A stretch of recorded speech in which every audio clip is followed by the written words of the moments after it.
Got a little pit stop here, the Santa Fe Dam Nature Center. You can see some of the wildlife that you might find here, including the red-tailed hawk. I've seen some of those around. White-crowned sparrow, a house finch, California quail, black phoebe, a lesser goldfinch, a roadrunner, mourning dove, cactus wren, and some of the different plants that you might see around here.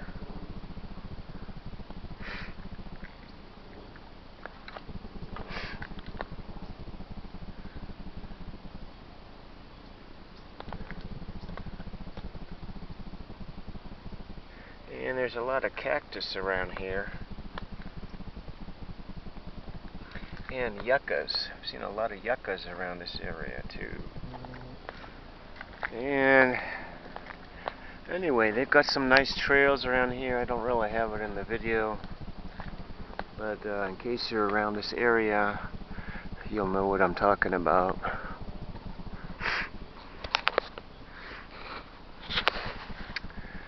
And right now we're about 90 miles, so we're heading back home. Gonna finish up this 100-mile Century bike ride. My legs have been hurting for a while, but I'm gonna pull through it. I've got enough water and electrolytes and fluids left to get me home and put this bike ride in the books. And got nice water here in case you may need to make a pit stop.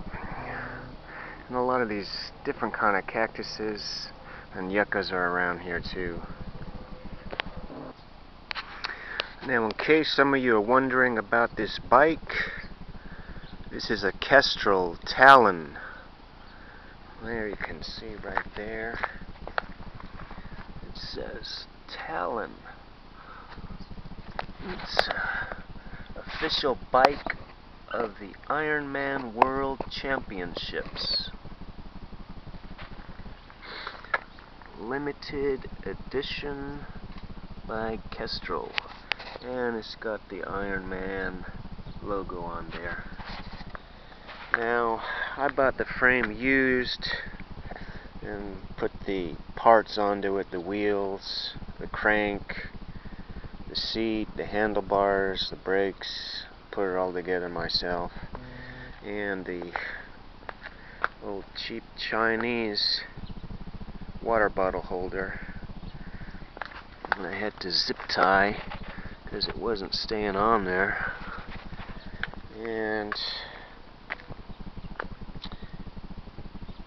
got these Speed Play pedals, those are kind of nice. And a FSA Energy crank, 5339, that's a nice crank. Now if you're going to be climbing hills, you're going to want to have a compact crank. And here I've got my racing cassette. So this is not really for climbing. It's an 8-speed right now. And I got some cheap brakes on there. Tiagra Shimano brakes. Now, I've been thinking about doing the Ironman when I can scrape up enough money for it. And, you know, I could probably finish it right now. Maybe not that great time. Because my legs are usually toast after doing a 100-mile bike ride. But if you're one of the RDs for the Ironman, why don't you comp me an entry? And I'll knock it off my bucket list, finish up the Ironman. Maybe you can toss in the travel expenses too, because that can be pretty costly.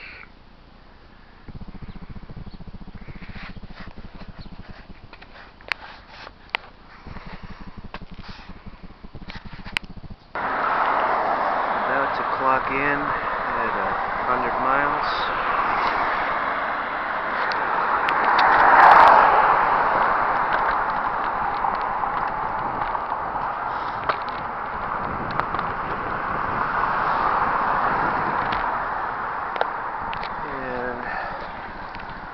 It's just about getting dark.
Well, let's see, we got the end of my bike ride, Century bike ride, 100 miles.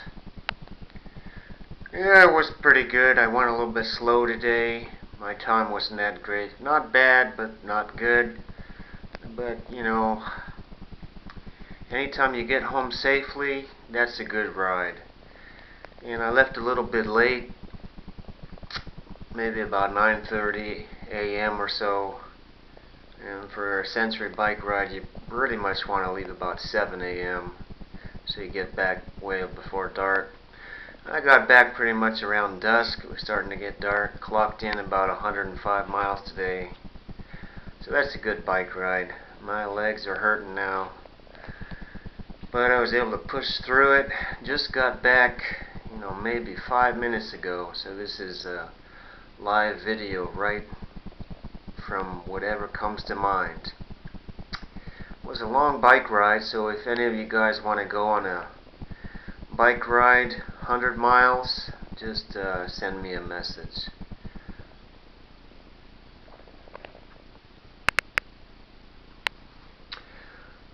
So another thought came to mind is, why cycle 100 miles as training for ultramarathons?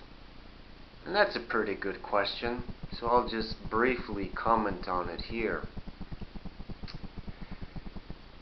You want to build up your endurance, so cycling is a pretty good way to do that without all the pounding and joint pain that you'd have to go through doing a long distance run. I actually got into cycling before I got into ultra running, so for me I built up to a 100-mile bike ride well before I did my first ultra marathon. So I was thinking about doing the Ironman, so I started building up my run to the marathon distance, actually a jog walk, and then did the Carlsbad Marathon. Didn't really like the asphalt, the pounding. My joints were hurting on the asphalt, so switched over and tried trail running. Did a ultra marathon and got into it that way. So anyway, cycling is good. I like it, and if you consider it cross training for ultra marathon, cycling is pretty good to do. Now when you look at the Ironman, the 2.4 mile swim, the 112 mile bike ride, and the 26.2 mile run, well, I was training up to do that, but cost is pretty expensive. Unless you do one of the same distance events, it's not really an authentic Ironman, which is a big event with all the media blitz. But the interesting thing about the Ironman is that it's such a popular event and has a lot of prestige to it. Anyway,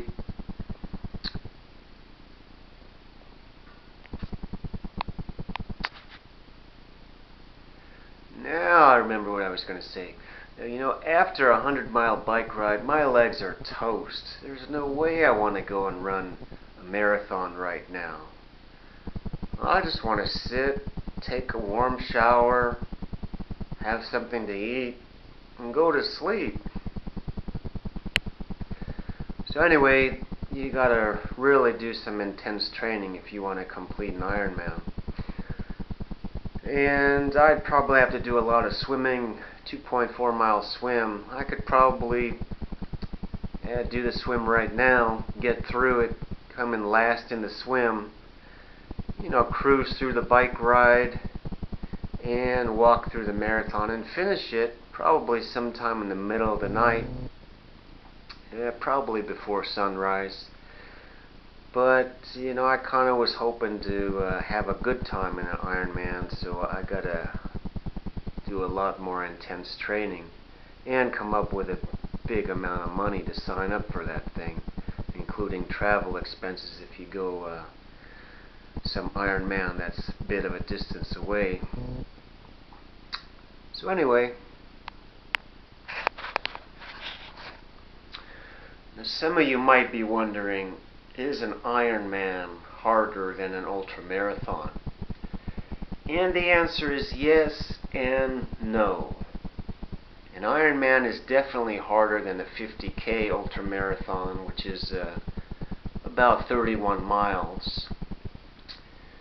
But if you start talking about a 100-mile ultramarathon, it's kind of maybe about the same difficulty. Now, if you start arguing about it, some of the more difficult 100-mile ultramarathons, they might be tougher than an Ironman. And if you start talking about maybe the Badwater 135-mile ultramarathon up there in Death Valley in the grueling heat, that's probably definitely harder than an Ironman. Now, the ultramarathons, they even go longer distance. You got 175-mile ultramarathons, and then you've got the 200-milers, and even up to the 500-milers. So definitely, those are tougher than an Ironman. Now, the other thing, people advertise the Ironman as being the most difficult endurance event on Earth, and well, that's just not true. But they do have the double distance, triple distance, and quadruple distance Ironman. You probably haven't heard of it. I didn't hear of it when somebody mentioned it to me. One ultra runner mentioned it. Now they're called the Anvil, double, triple, and quadruple. So go look those up. Those are definitely harder than the Ironman, because they're twice the distance, 3 times the distance, or 4 times the distance.